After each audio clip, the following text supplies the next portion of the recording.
श्रीमद् भागवत 13वां अध्याय इंद्र पर हत्या का आक्रमण। भक्तगणों, आज ये कहानी आपको श्रीमद् भागवत 6 स्कंद में बताऊंगा। ध्यान देकर सुनिए और चैनल को लाइक एंड सब्सक्राइब जरूर कर दें। कृष्ण भगवान तुम्हारा कल्याण करेंगे। सुनिए, श्री सुखदेव जी कहते हैं, महादानी परिषद वृत्तासुर की मृत्यु से इंद्र के अतिरिक्त तीनों लोक और लोकपाल तत्क्षण परम प्रसन्न हो गए। उनका भय, उनकी चिंता जाती रही। युद्ध समाप्त होने पर देवता, ऋषि, पितर, भूत, दैत्य और देवताओं के अनुचर गर्दभ आदि इंद्र से बिना पूछे ही अपने अपने लोक को लौट गए।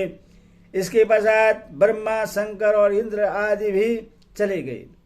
राजा परीक्षित ने पूछा, भगवान, मैं देवराज इंद्र की अप्रसन्नता का कारण सुनना चाहता हूँ।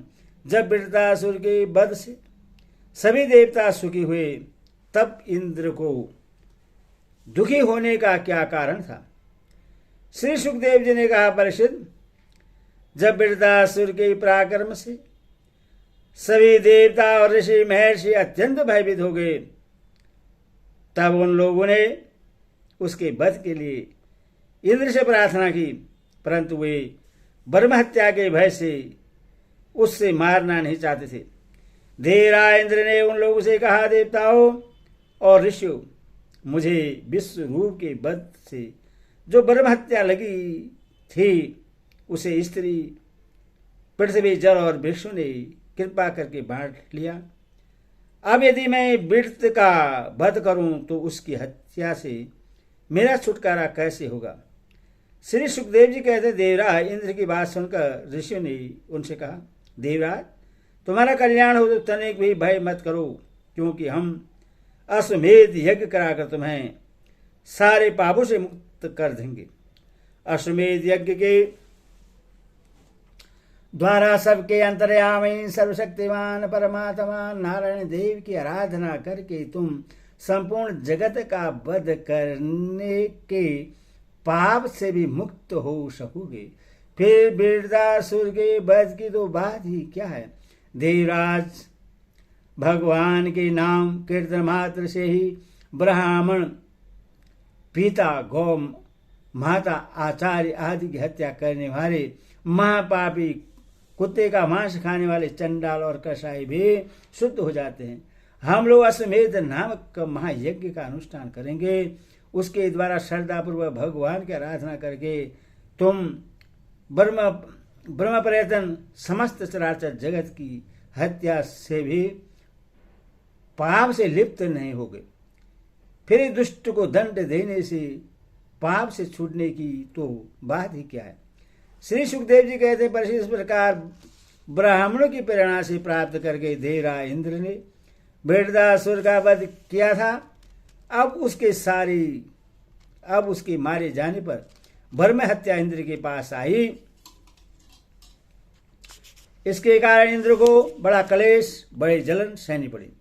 उन्हें एक क्षण के लिए भी चैन नहीं पड़ता था।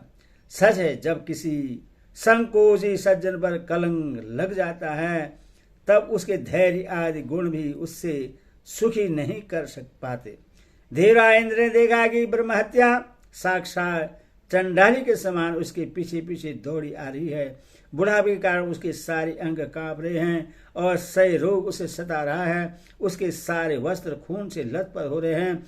वह अपने सफेद सफेद बालों को बिखेरे ठहर जा इस प्रकार चिल्लाती आ रही है। उसके श्वास के साथ मछली की सी दुर्गंध आ रही है, जिसके कारण मार्ग भी दूषित होता जा रहा है। राजन देवराज इंद्र उसके भय से दिशाओं और आकाश में भागते फिरे। अंत में कहीं भी शरण न मिलने के कारण उन्होंने पूर्व और उत्तर के कोने में स्थित मानस सरोवर में शीघ्रता से प्रवेश किया। देवराज इंद्र मानस सरोवर के कमल नाल के तंतु में 1000 वर्षों तक छिपकर निवास करते रहे और सोचते रहे कि ब्रह्म हत्या से मेरा छुटकारा कैसे होगा? इतने दिनों तक उन्हें भोजन के लिए किसी प्रकार की सामग्री न मिल सकी, क्योंकि वे अग्नि देवता के मुख से भोजन करते हैं और अग्नि देवता जल के भीतर और कमल तंतु में नहीं जा सकते थे। जब तक देवराज इंद्र कमल तंतु में रहे तब तक अपनी विद्या, तपस्या और योग बल के प्रभाव से राजा नहुष स्वर्ग का शासन करते रहे। परंतु जब उन्होंने संपत्ति और ऐश्वर्य के मद से अंधे होकर इंद्रवत ने सची के साथ अनाचार करना चाहा, तब सची ने उससे ऋषियों का अपराध करवाकर उन्हें सांप दिला दिया, जिससे वे सांप हो गए। तदनंतर जब सत्य के परम पोषक भगवान का ध्यान करने से इंद्र के पाप नष्ट प्राय हो गए, तब ब्राह्मणों के बुलाने पर पुनः स्वर्ग लोक में गए। कामल वन विहारिणी विष्णु पत्नी लक्ष्मी जी इंद्र की रक्षा कर रही थी और पूर्वोक्त दिशा के अधिपति रुद्र ने पाप को पहले ही निस्तेज कर दिया था, जिससे वह इंद्र पर आक्रमण नहीं कर सका। प्रसिद्ध इंद्र के स्वर्ग में आ जाने पर बर्म ऋषियों ने वहां आकर भगवान की आराधना के लिए इंद्र को अश्वमेध यज्ञ की दीक्षा दी, उनसे अश्वमेध यज्ञ कराया। जब वेदवादी ऋषियों ने उनसे अश्वमेध यज्ञ कराया तथा देवराज इंद्र ने उस यज्ञ के द्वारा सर्वदेव सर्वपुरुषोत्तम भगवान की आराधना की, तब भगवान की आराधना के प्रभाव से वृत्रासुर के वध की वह बहुत बड़ी पाप राशि इस प्रकार भस्म हो गई, जैसे सूर्योदय से कोहरे का नाश हो जाता है। जब मरीचि आदि मुनीश्वरों ने उनसे विधिपूर्वक अश्वमेध यज्ञ कराया, तब उसके द्वारा सनातन पुरुष यज्ञवती भगवान की आराधना करके इंद्र सब पापों से छूट गया और पूर्वत फिर पूजनीय हो गया।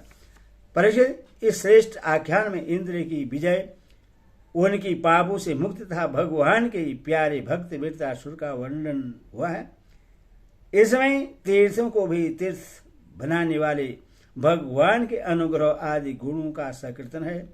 यह सारे पापों को धो भाता है और भक्ति को बढ़ाता है। बुद्धिमान पुरुषों को चाहिए कि वे इस इंद्र संबंधी आख्यान को सदा सर्वदा पढ़े और सुने। विशेषतः पर्वों के अवसर पर तो अवश्य ही इसका सेवन करें। यह धन और यश को बढ़ाता है, सारे पापों से छुड़ाता है, शत्रु विजय प्राप्त कराता है और आयु तथा मंगल की अभिवृद्धि करता है। हरि ओम तत्सत। हरि ओम।